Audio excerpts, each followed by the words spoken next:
ನೀವು ನೋಡ್ತಾ ಇದ್ದೀರಾ ಜನಸೇವಾ ಕನ್ನಡ ಟಿವಿ. ಇದು ನಿಮ್ಮ ವಾಹಿನಿ. ಇದ್ದದ್ದು ಇದ್ದಾಗೆ.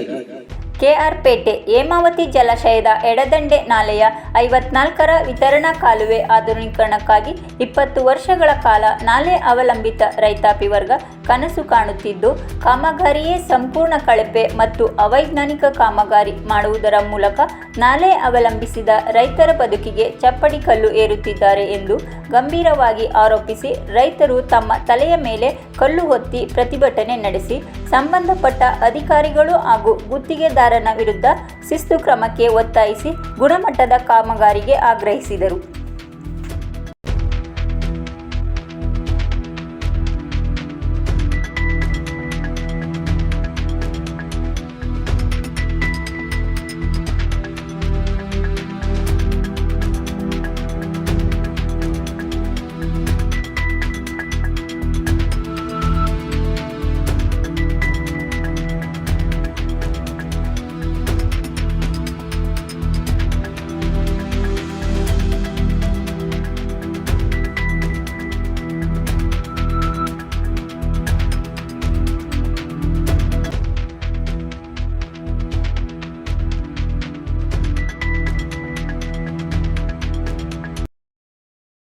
ಸಬ್ಸ್ಕ್ರೈಬ್ ಬಟನ್ ಮೇಲೆ ಕ್ಲಿಕ್ ಮಾಡಿ ಹಾಗೂ ನಮ್ಮ ಹೊಸ ವಿಡಿಯೋ ನೋಟಿಫಿಕೇಷನ್ಗೋಸ್ಕರ ಪಕ್ಕದಲ್ಲಿ ಕಾಣುವ ಬೆಲ್ ಬಟನ್ ಮೇಲೆ ಕ್ಲಿಕ್ ಮಾಡಿ ಹಾಗೂ ಲೈಕ್ ಮಾಡಿ, ಶೇರ್ ಮಾಡಿ, ಕಮೆಂಟ್ ಮಾಡಿ.